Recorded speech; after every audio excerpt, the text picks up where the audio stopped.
I think that the pornography business is more honest than the religion business. Now they're way off in left field, and they are people that are drawn to it need circulation, and they are confused because they think the only way they get the rush of circulation is because they are having an orgasm. Well, you can get the rush of circulation if the place that's clogged up is released. And that's why the gay man didn't want me to touch him again, because he got that rush feeling just from getting his sacrum in. Now, I think Shaston just made the comment that people are more interested in being gay because then they don't have to deal with the fact that they are going to have a baby if they have any fun. Is that kind of what you are understanding? And so they figure out other ways to get their release, and they don't really know why they're thinking that. Did I interpret that right? In a way. In a way, yeah. I just think that overpopulation is, well, the population is getting increasingly more, so if more gay people, it's trying to bring it back down. Yeah, because they have found more, the fact that they are honest enough to say, I'm not attracted to the opposite sex, makes them more honest with everything they do.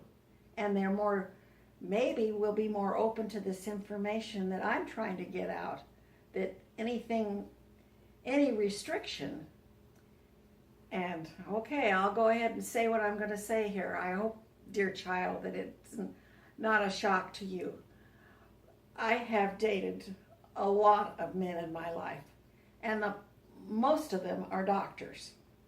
And doctors are so protective of the way they take care of things that they've never been able to play along with my fantasies.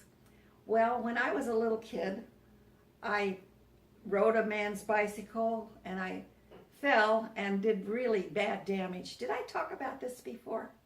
No, I haven't talked about this. Oh boy. Listen, guardian angel, I knew I wasn't able to find something for a topic today, and you're forcing me to get into the most difficult thing I could say. But since it's not going to be publicized, I guess I'll go ahead and say it. My sister, Janesta, the one next to me, and I decided we were going to ride our father's bicycle because we didn't have bicycles. So I would get on one pedal and she'd get on the other pedal, and we'd shove off, and I'd hang on to this side of the handlebars and she'd hang on to that side, and we'd hang on to the bar and push ourselves up and down, and we could ride. Well, we did that successfully enough, but that we finally fell down, and Janessa said, I'm not doing it anymore. And I wasn't through playing.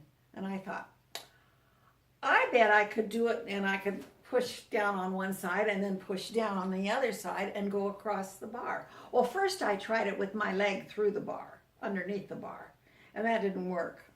So I was on doing the bicycle and I was going like this. Well, of course, I fell down, and I fell down into a bramble bush, and I'm shrieking with pain, and my mother comes running. Oh, she figures that she doesn't know what happened, but I have brambles sticking into me. So I'm crying, and she's pulling out all the brambles. I don't know how to tell her that really what hurt was where I landed in on my little parts down there. And nothing was ever done about it. Long story short, I didn't function very well, which I think had a lot to do with the fact that my husband was very disappointed the night we were married. Anyway, long story short again, when I had my babies, especially the last one, my obstetrician told me that she had never done so many stitches, that she had to cut me break my tailbone, in order to get my last baby out, who had the biggest head. And she said, I did 44 stitches. Well, now she was an obstetrician that did a lot of movie stars.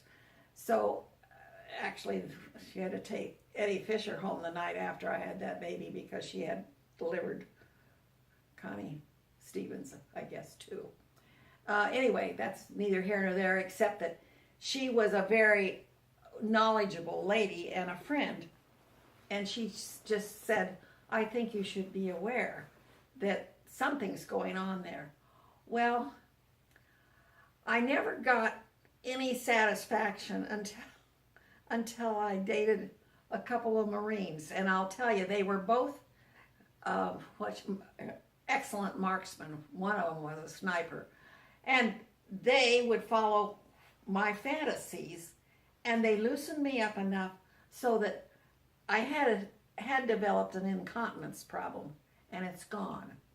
So it took some streetwise kind of guys to follow through on what I thought. I didn't know how to explain what I needed, but I knew what I wanted.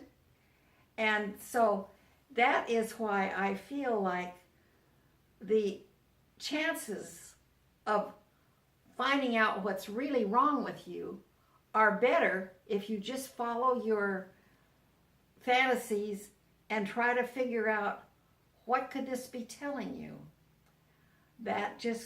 I'll just close with the comment from my cousin who said, as he was leaving this morning, but don't you believe in intelligent design?